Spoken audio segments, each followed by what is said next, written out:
Eh, l'affaire Balthazar, là, les amis, c'est compliqué, hein? Ah, il y a des femmes dans les foyers, là.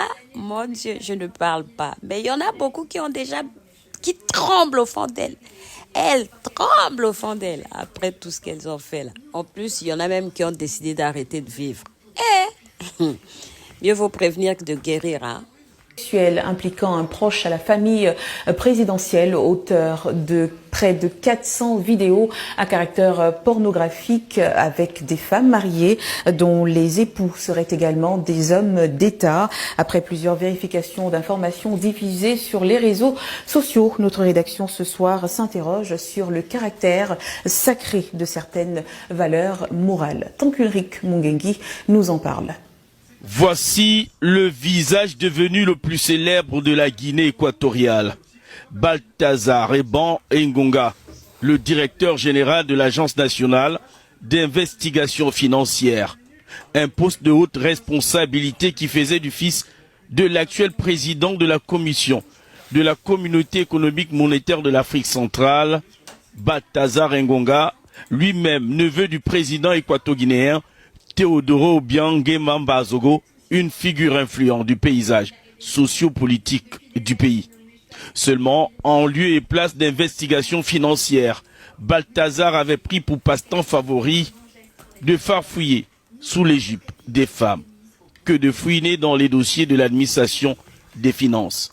Son fantasme, multiplier les conquêtes féminines et filmer ses ébats sexuels. L'affaire continue de faire grand bruit et même devenue le principal sujet de conversation sur les réseaux sociaux. Il n'est pas allé de braguettes mortes.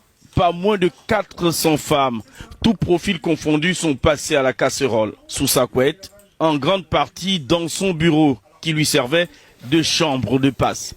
Ces vidéos intimes impliquant de nombreuses femmes, dont les épouses de hauts dignitaires de la République, ont fuité à la suite de son interpellation dans une affaire de malversation financière. L'onde des chocs est encore ressentie en Guinée équatoriale, puisque dans ses dérives sexuelles, celui qui se faisait appeler Bello par ses intimes ne se faisait pas de limite. Il aurait même gravé dans son catalogue la femme de son petit frère et l'épouse enceinte de son oncle. Dans ces images, elles paraissent toutes consentantes de se faire filmer. Plus ahurissant, le risque de maladies sexuellement transmissibles fortement minimisé au regard de ces rapports sexuels non protégés.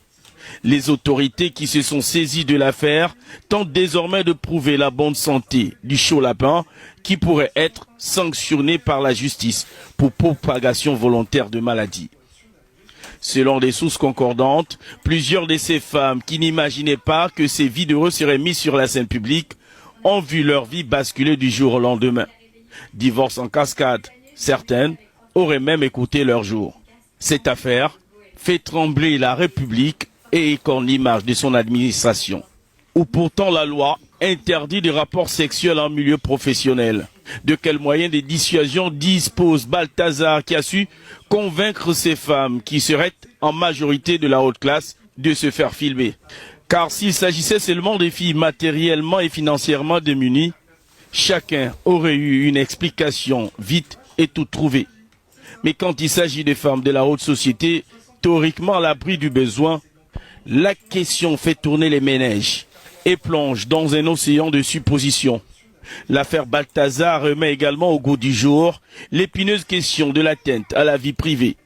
Car quoique sa funeste appétit gargantuesque pour les femmes mariées soit condamnable, la diffusion de ces images par des tiers qui pourraient être les enquêteurs chargés de l'affaire de corruption dont il est visé reste autant blâmable.